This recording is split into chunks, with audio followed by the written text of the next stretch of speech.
Hey there, it's Matt Remarino coming to you with today's video all about the questions you need to ask your home business leads, and it's going to be titled Questions That You Ask Your Home Business Leads. Stay tuned.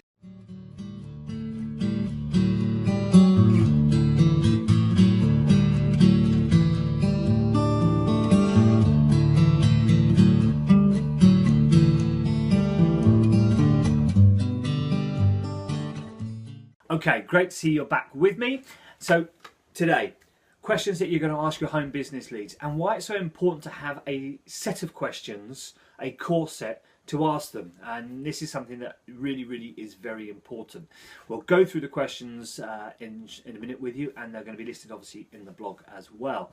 So make sure you go and check that out with some other bits and pieces in there. Now I picked out 5 specific questions because these are core questions you need to be asking everyone. The reason why I want to cover this is because so many people will ask different questions to different people depending on the person's background, how well they know them, how well they don't know them, and all the rest, and all these different variables. And these 5 questions that I think you should be asking everyone will give you then a good judgment line on whether you actually want them working with you. What do I mean, them working with you? Remember, you're building your business, okay, and you want to help others to do the same. But in order to be able to help others, you must know who to work with, who you want to be working with, and who you want to help. Because if you just bring in anyone, then you could get into a few weeks of that relationship and that rapport building process and find that you don't want to work with them.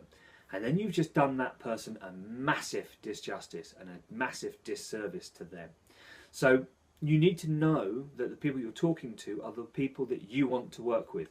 Let's remember this, you're effectively going to become business partners. So you're going to be working for a long period of time together. In the particular company that I work within, which is the travel sector, I look at people that I want to be able to travel with. Because I don't want to be working with someone that actually I don't want to go on holiday with. Why would I want to work with someone that I don't want to spend time with? It just doesn't work. So you need to make sure that no matter what business you're going into or what business you're in, that the people you're bringing into that are people that you want to work with.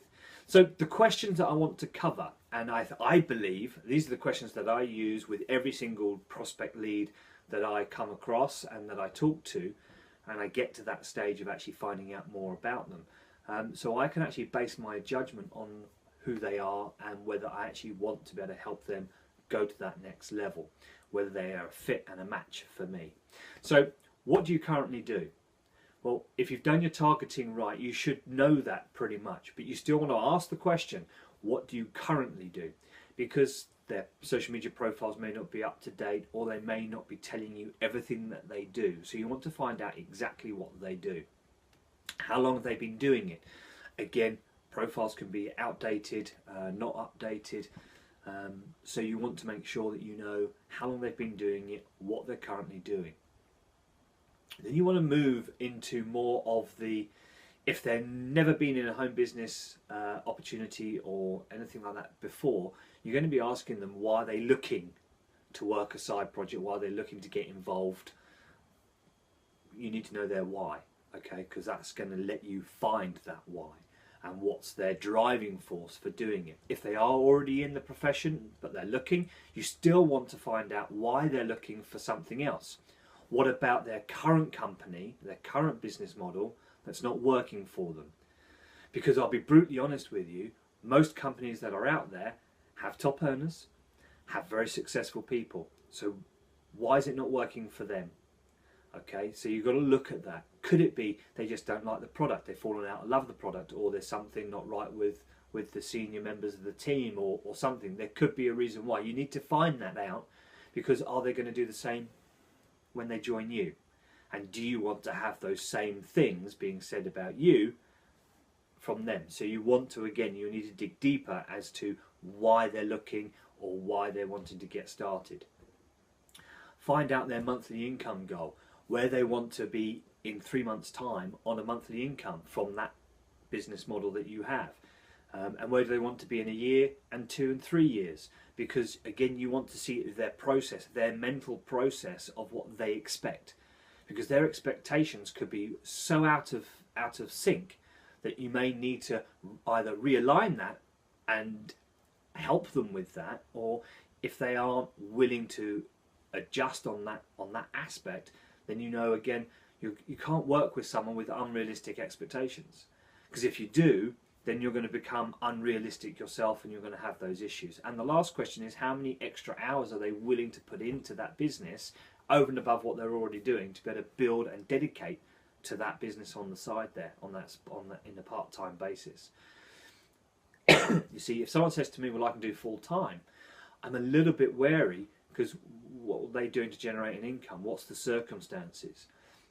If they only say it's going to be an hour, but they want to be on $5,000 a month within 3 months, again, you need to look at how realistic are their expectations. So by asking those questions, although you're finding out their expectation, you're actually breaking it down on both levels, their financial and their time aspect, as to how they can do things. So I hope those 5 questions helped you. If so, be sure to share this post and this video with other team members that you have. It will help them with their lead prospecting when they're asking the questions and bringing in the right people into the team and into their business, so then they're not getting disgruntled and upset by bringing in the wrong people. Make today count and make a note of those questions. Take care.